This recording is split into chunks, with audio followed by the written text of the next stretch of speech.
Now, before I dive into the chapter and what happened in there, I'm going to just talk about the front cover and what we saw. So the front cover shows the residents of the island that Chopper spent his 2-year time skip on.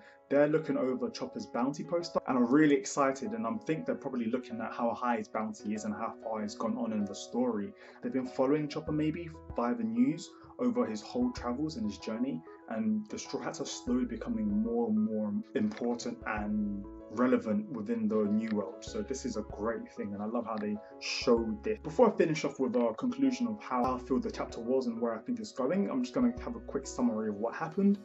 And the chapter starts off with Nekomamushi and Inuarashi, so yeah, the cat and the dog. They're telling Luffy and the Straw Hats about their journeys and where they've been, and they even end up name dropping a few names such as Goldie Roger and Shanks, and how they used to be on Whitebeard's ship before and eventually moved onto Goldie Roger's crew with Kinemon and Odin, who, if you don't remember from last few chapters, is Momonosuke's dad. They mentioned to the Straw Hats that when they were on Goldie Roger's crew, they spent some time with Shanks and Buggy the Clown, which I find hilarious because Buggy keeps on being mentioned here and there by so many really important people, and even though Buggy just didn't seem that important in the earlier on episodes of One Piece, but apparently he is. So the fact that he was on Goldie Roger's crew and Shank was a close friend of his, as well as Inuarashi, Nekomamushi and Odin, it shows that Buggy has a really vital role to play within the story, even if at the moment he doesn't. So I think later on at the end of the whole Grand Line story, with a whole new team or a whole new Devil Fruit ability,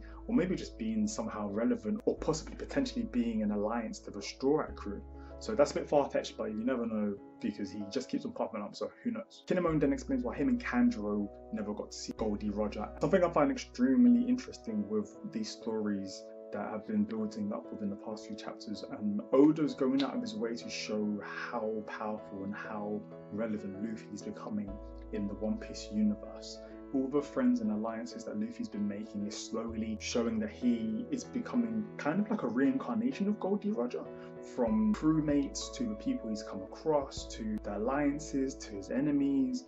For slight examples, you have the simple things like, if Luffy was to be the Pirate King, then Zoro would be Luffy's swordsman, the equivalent of Rayleigh. Momonosuke would be the equivalent of Odin and Goldie Roger's ship. Momonosuke would be the heir of the Wano Kingdom instead of it being Odin, so that's a huge comparison right there. What I would like to know is who's Goldie Roger's sniper, as we know that Usopp's dad Yesop is actually part of Shanks' crew. Oda then teases on the information about Brook and his crewmates who have died in the past, as they always tend to use Brook as a comedy relief character and they don't really focus on his backstory or where he came from. I do believe they need to spend more time on Brook. And it would be nice if they spend a bit more time on Brook just to kind of give him an overall backstory and let us know why he is how he is. The plot then increasingly escalates when Nekomamushi explains that they need to find Marco the Phoenix to help fight in this war against Kaido, which is amazing because at one point I was thinking, how are they going to fight Kaido? Yes, Luffy is strong enough to fight some of the people at Doflamingo, but even then he needed a lot of help from loads of the other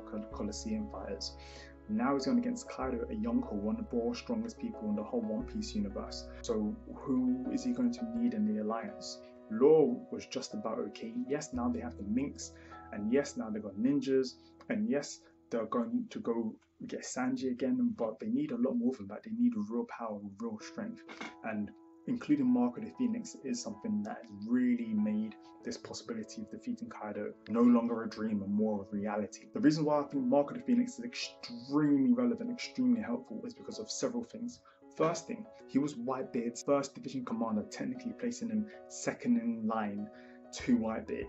That should show his strength alone, and in the fight against the Marines, he managed to fight against Kizaru easily, hand on hand, came out unscathed. And we've seen how Kizaru was able to take out all of the Straw Hats like it was nothing, as well as the Supernovas, and they all got owned quite easily. And the sheer fact that Marco the Phoenix was able to continue on with Whitebeard's crew to fight against other people is amazing. These two feats alone show the level that Marco the Phoenix is on. Robin then clarifies exactly what happened between Marco the Phoenix and Blackbeard. Luffy and the gang then explain their plans on what they're going to do and how they're going to split up.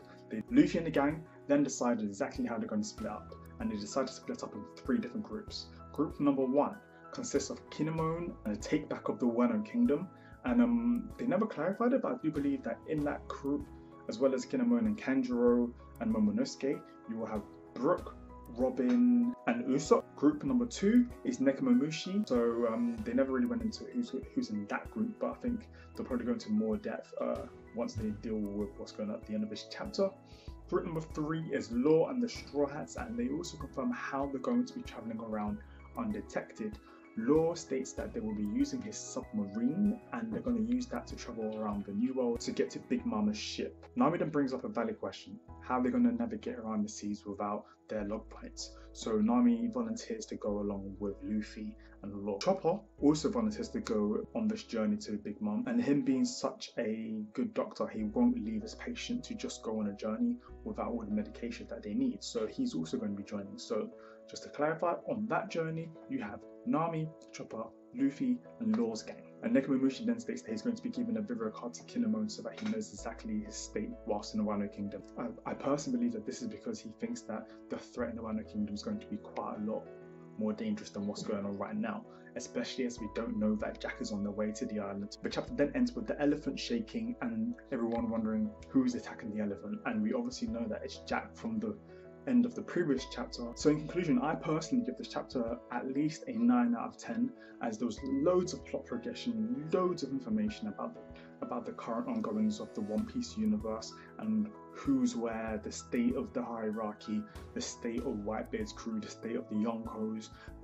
Blackbeard was mentioned, it's been a while, exactly what he's up to, Shanks, Goldie, Roger, the relationship between all of them, and where Luffy could be potentially in the future as Pirate King, as well as his connection and his involvement with the alliances. Another reason why I think this is a great chapter is the mention of Marco the Phoenix and the potential of him joining as an alliance. Luffy's also on his way to set sail to find Sanji so that they can solve the whole Big Mom situation. Kanjuro and Kinemon and his group are on their way to the Wano Kingdom to have a head start on the whole Kaido situation as well. Do you guys think that the Straw Hats are going to stick around and fight Jack? Or do you think that Luffy's going to designate who's going to fight Jack before leaving? Anyway guys, so if you have any answers to the questions I left throughout this video, just leave me a comment down below, because I'd love to know exactly what you're thinking, especially because so many questions, so many mysteries, so much of the story was given to us. And are you excited to find out how next week's chapter is going to go? We've got a week to wait, and I'm personally extremely excited. Thank you for watching my One Piece chapter 820 review, and if you like what you saw, do feel free to click that button. Check out my Twitter, Instagram, and anime amino, and have a great time. Thank you. Peace.